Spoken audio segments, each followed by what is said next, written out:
Il y a quelques mois, je me trouvais dans un camp d'entraînement militaire pour un tout autre sujet. Au détour d'une conversation, un jeune lieutenant, à peine 30 ans, m'a dit une phrase qui a court-circuité toutes mes certitudes. Je lui demandais comment le moral des troupes tenait, avec cette guerre en Ukraine qui s'éternisait. Il a eu un sourire étrange, presque amusé. « L'Ukraine » a-t-il répondu. « Pour nous, l'Ukraine, c'est déjà le passé, c'est le laboratoire. Ce pourquoi on s'entraîne maintenant, c'est la suite. Et ce n'est pas une opération de maintien de la paix. » Il m'a alors décrit, avec des mots techniques et froids, la nature de ces exercices. Fini les scénarios de contre-terrorisme dans le désert, le genre de mission que l'armée française a menée pendant des décennies en Afrique.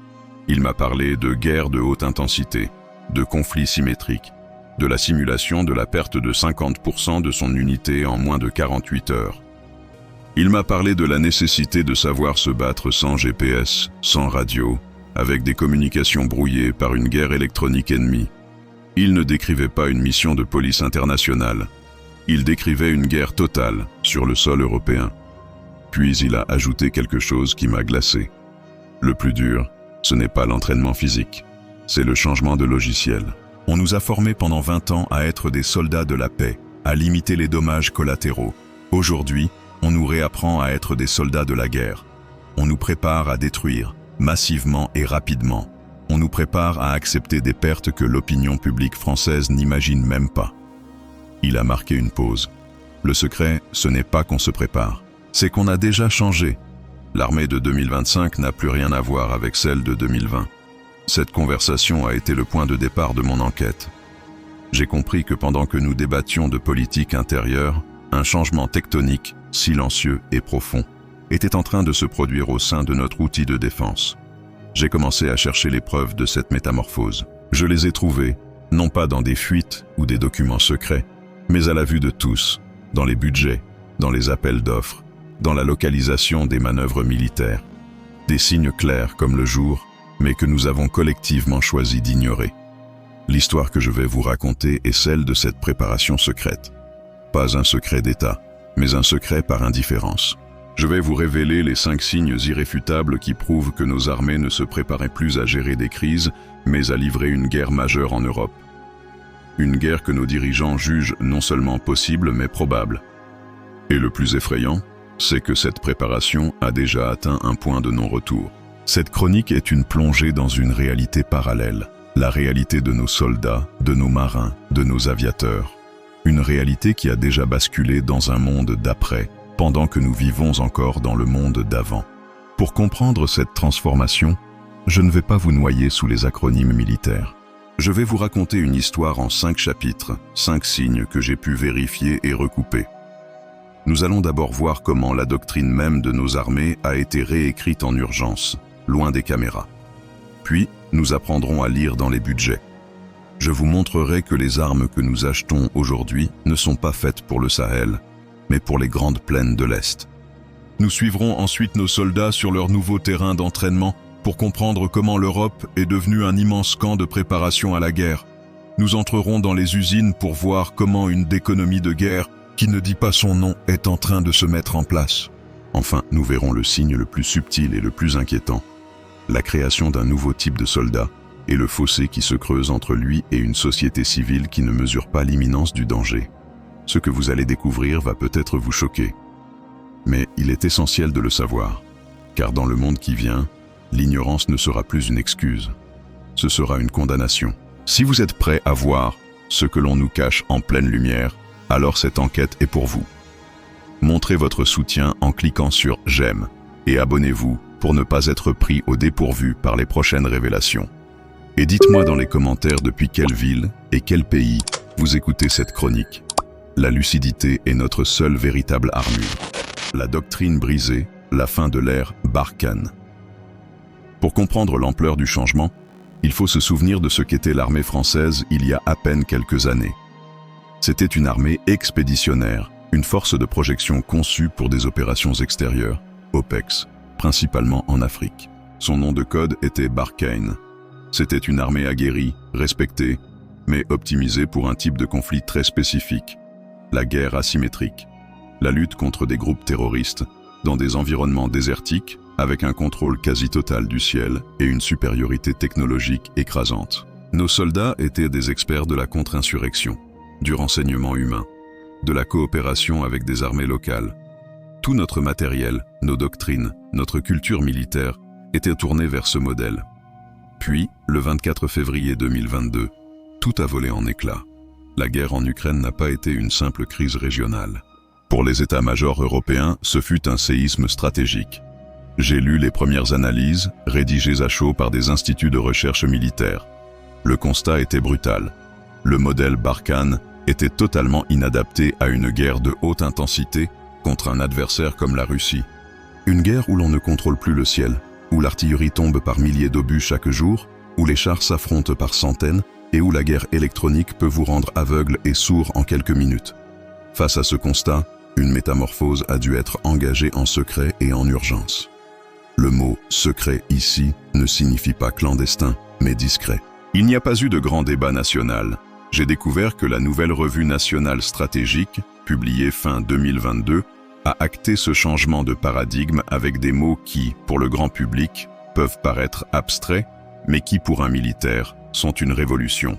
On n'y parle plus seulement de gestion de crise, mais de la capacité à s'investir dans un conflit de haute intensité si nécessaire, au sein d'une coalition de l'OTAN.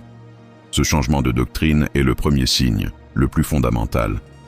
Il signifie que l'hypothèse d'une guerre majeure en Europe n'est plus une théorie pour historiens, mais l'hypothèse de travail numéro 1 de notre armée. J'ai compris que le retrait précipité du Sahel n'était pas seulement dû à des raisons politiques locales, comme le sentiment anti-français. C'était aussi une nécessité stratégique. Il fallait rapatrier nos forces, nos équipements et nos cerveaux, pour les réorienter en urgence vers le véritable front qui se dessinait, le flanc est de l'Europe. Cette réécriture doctrinale a des conséquences sur chaque aspect de la vie militaire. Elle change la manière de recruter, de former, de s'équiper. C'est un paquebot qui doit virer de bord en pleine tempête. Et ce changement s'est fait dans un silence médiatique assourdissant, car admettre publiquement un tel virage reviendrait à admettre que la paix que nous pensions acquise en Europe est, en réalité, terminée. Le langage des armes. Ce que disent nos achats. Un État ne ment jamais aussi bien qu'avec des mots, mais il ne peut pas mentir avec ses commandes d'armement. Les choix industriels et budgétaires d'une nation sont la radiographie de ses peurs et de ses ambitions. C'est le deuxième signe que j'ai suivi. J'ai plongé dans les annexes de la loi de programmation militaire, LPM, 2024-2030, ce document austère qui détaille les milliards d'euros que la France va consacrer à sa défense. Et le langage de ces chiffres est sans équivoque. J'ai comparé les priorités d'aujourd'hui avec celles d'il y a 10 ans. L'ère des véhicules légers et aérotransportables, parfait pour l'Afrique, est révolue. L'heure est au retour de la masse, de la puissance de feu et de la protection. J'ai vu les budgets alloués à la modernisation de nos chars lourds Leclerc, à l'accélération de la production des blindés Griffon et Jaguar, des véhicules conçus pour le choc frontal, pour survivre dans un environnement saturé d'artillerie. On ne commande pas des centaines de blindés de 30 tonnes pour poursuivre des terroristes en pick-up. On les commande pour affronter d'autres divisions blindées. J'ai ensuite regardé le ciel. La priorité n'est plus seulement aux drones de reconnaissance, mais aux drones armés et aux munitions rôdeuses. Ces drones kamikazes qui ont changé le visage de la guerre en Ukraine. J'ai vu l'accent mis sur les systèmes de défense solaire de nouvelle génération, car la supériorité aérienne n'est plus un acquis. J'ai noté les investissements massifs dans le combat collaboratif, cette capacité à faire communiquer en temps réel un avion, un char, un navire et un soldat au sol. C'est la préparation à une guerre totale, où tous les domaines, terre, air, mer, espace et cyber, sont interconnectés. Le plus révélateur est peut-être le budget alloué aux munitions. Pendant des années, nos stocks ont été gérés au plus juste, adaptés à des opérations de basse intensité. La guerre en Ukraine a montré qu'un conflit de haute intensité consomme des quantités astronomiques d'obus, de missiles, de roquettes. La nouvelle LPM prévoit une augmentation spectaculaire des commandes de munitions de tout calibre. Ce n'est pas seulement pour en donner à l'Ukraine, c'est avant tout pour reconstituer nos propres stocks, en prévision d'un conflit où nous serions directement impliqués et qui pourrait durer. Ce que ces choix budgétaires nous disent, c'est que l'armée française se prépare à une guerre longue, dure et technologiquement avancée sur le sol européen. Chaque euro dépensé est un signe, une pièce du puzzle. Et lorsque l'on assemble toutes ces pièces, l'image qui apparaît n'est pas celle d'une armée de défense, mais d'une armée qui se prépare à une confrontation inévitable. Le langage des armes est le plus honnête de tous, et il nous dit que la guerre est à nos portes. La nouvelle carte, l'Europe comme champ de manœuvre. Une armée se prépare à combattre là où elle s'entraîne. C'est une règle d'or. Et c'est le troisième signe que j'ai suivi, peut-être le plus visible, mais aussi le plus ignoré. J'ai passé des heures sur des sites de suivi militaire à observer la nouvelle carte des déploiements et des exercices de nos forces. Et cette carte a été entièrement redessinée. Pendant des décennies, le terrain de jeu de l'armée française, c'était l'Afrique. Nos soldats connaissaient par cœur les sables du Mali, les montagnes du Tchad. Aujourd'hui, le centre de gravité s'est déplacé de plusieurs milliers de kilomètres au nord-est. J'ai suivi la montée en puissance de la présence française sur le flanc est de l'OTAN, en Roumanie, en Estonie, en Lituanie. Ce ne sont plus des déploiements symboliques. La France y a pris la tête de groupements tactiques, y déploie des chars Leclerc, des canons César, des systèmes de défense solaire. Nos soldats n'apprennent plus à supporter la chaleur du désert. Ils apprennent à combattre dans le froid glacial des forêts baltes, à creuser des tranchées dans la terre gelée, à se camoufler dans des paysages qui ressemblent à s'y méprendre à ceux de l'Ukraine ou de la Russie. Puis il y a les exercices. J'ai analysé la nature des grandes manœuvres de l'OTAN de ces derniers mois, comme Steadfast Defender, le plus grand exercice de l'Alliance depuis la guerre froide. Ce ne sont plus des simulations de gestion de crise, ce sont des répétitions générales d'une guerre continentale. J'ai vu des dizaines de milliers de soldats, dont des milliers de Français, s'entraîner à ce qu'on appelle l'interopérabilité. C'est un mot technique pour une réalité très simple, faire en sorte qu'un soldat français puisse être commandé par un général polonais, ravitaillé par un logisticien allemand et appuyé par un avion américain, de manière fluide et instantanée. Ce que l'armée est en train de construire en secret, c'est une machine de guerre européenne intégrée. Une machine où les armées nationales ne sont plus que des engrenages. Le jeune lieutenant me parlait de ce changement de logiciel. Il est là. Un soldat français aujourd'hui doit savoir opérer avec du matériel, des procédures et des langues qui ne sont pas les siennes. Il ne se prépare plus à défendre la France. Il se prépare à défendre l'Europe, dans une guerre où les frontières nationales n'auront plus beaucoup de sens. Ce redéploiement massif est un signe qui ne trompe pas. Il nous dit que l'état-major ne croit plus à la sanctuarisation de notre territoire par la seule dissuasion nucléaire. Il croit à la nécessité d'une défense de l'avant, c'est-à-dire être capable de se battre et de gagner une guerre conventionnelle loin de nos frontières, pour éviter qu'elle n'arrive jusqu'à nous. La carte a changé. Le champ de bataille de demain, pour nos soldats, ce n'est plus Bamako. C'est Varsovie, c'est Tallinn, c'est le corridor de Suwałki. L'usine et le soldat, l'économie de guerre. Une armée moderne ne peut pas se battre sans une industrie puissante derrière elle. C'est le quatrième signe, celui qui relie le champ de bataille à notre vie de tous les jours. J'ai enquêté sur ce que le président Macron a lui-même appelé le passage à une économie de guerre. C'est une expression forte qui a été rapidement minimisée par les commentateurs. Mais j'ai découvert que derrière le mot, il y a une réalité très concrète. J'ai visité des sites industriels de défense, j'ai parlé à des ingénieurs, à des syndicalistes, et tous m'ont décrit la même chose, une pression sans précédent de la part de l'État pour augmenter les cadences de production. Le cas des canons César est le plus connu. On a demandé à l'industriel Nexter de diviser par 2 ses délais de fabrication. Mais ce n'est que la partie visible de l'iceberg. J'ai appris que la même pression s'exerce sur les fabricants de missiles, de munitions, de drones. On leur demande de produire plus vite, et de relocaliser en France des productions qui avaient été délocalisées. L'État ne se comporte plus comme un simple client, mais comme un planificateur, intervenant directement dans la gestion des stocks de matières premières et des chaînes d'approvisionnement. Cette économie de guerre a un but double. Le premier, officiel, est de pouvoir continuer à livrer des armes à l'Ukraine. Mais le deuxième but, le but secret, est bien plus important. Il s'agit de préparer notre propre pays à un conflit de longue durée. La guerre en Ukraine a été une leçon terrible. La victoire ne dépend pas seulement du courage des soldats, mais aussi de la capacité d'un pays à produire plus d'obus que l'ennemi, mois après mois.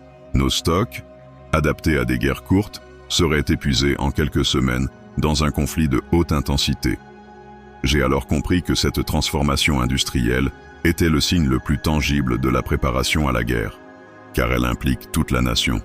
Elle a des conséquences sur l'emploi, sur la formation, sur la recherche. Elle signifie que l'État anticipe une rupture, une situation où il ne sera plus possible de commander du matériel à l'étranger, où nous devrons compter uniquement sur nos propres forces.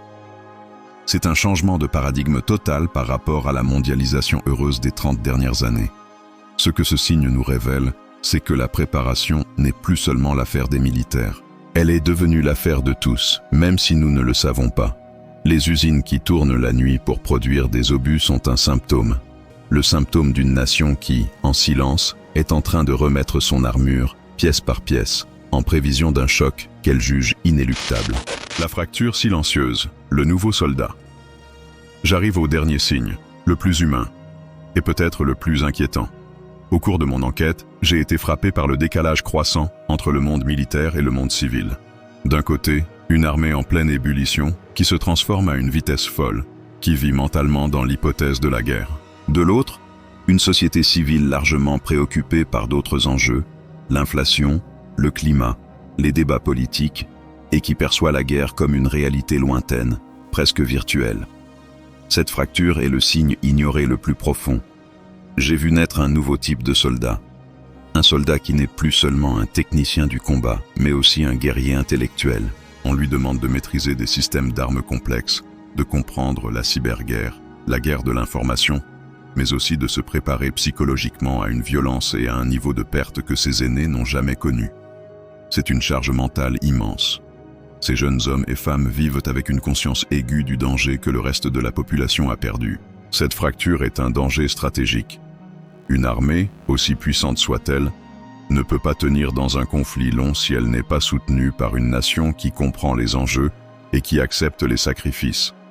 J'ai réalisé que les appels du gouvernement à la résilience nationale ou la mise en place du service national universel ne sont pas des gadgets politiques. Ce sont des tentatives, peut-être maladroites, de combler ce fossé, de préparer mentalement le pays à un choc. Le gouvernement sait que le plus grand ennemi, en cas de guerre, ne serait pas l'armée russe, mais notre propre fragilité, notre incapacité à supporter des mauvaises nouvelles, des restrictions, le retour de la mort en masse. La préparation secrète de l'armée n'est pas seulement technique, elle est aussi psychologique. Mais elle ne concerne pour l'instant qu'une infime partie de la population. Ce dernier signe est un avertissement. Il nous dit que pendant que nos soldats se préparent à la guerre, nous, les civils, sommes devenus le maillon faible de la défense nationale. Et le jour où le conflit éclatera, le choc ne sera pas seulement militaire, il sera psychologique. La découverte brutale de la réalité, après des années d'ignorance confortable, pourrait être plus dévastatrice que n'importe quelle bombe. Mon enquête a commencé avec les mots d'un jeune lieutenant et s'achève sur cette certitude. L'armée française ne se prépare pas à la guerre. Elle est déjà en guerre. Une guerre silencieuse, une guerre de préparation, de positionnement, de transformation. Les signes sont là pour qui veut bien les voir. Une doctrine réécrite des armes pour un conflit total des entraînements sur le sol européen, une économie qui se met en ordre de bataille et une fracture grandissante avec le reste de la nation. Ce que j'ai découvert n'est pas un complot, mais une conséquence logique du retour de la tragédie sur notre continent. Le secret n'est pas dans les intentions, il est dans notre refus collectif de voir la réalité en face. Nous avons délégué la guerre à nos soldats en espérant ne jamais avoir à y penser. Mais la guerre, elle, pense à nous. L'inexpliqué a été révélé. Ce n'est pas une armée qui se cache pour préparer une guerre. C'est une société qui se cache pour ne pas voir que la guerre est déjà là, à nos portes, et que nos soldats sont les seuls sentinelles sur un mur que nous avons oublié de regarder.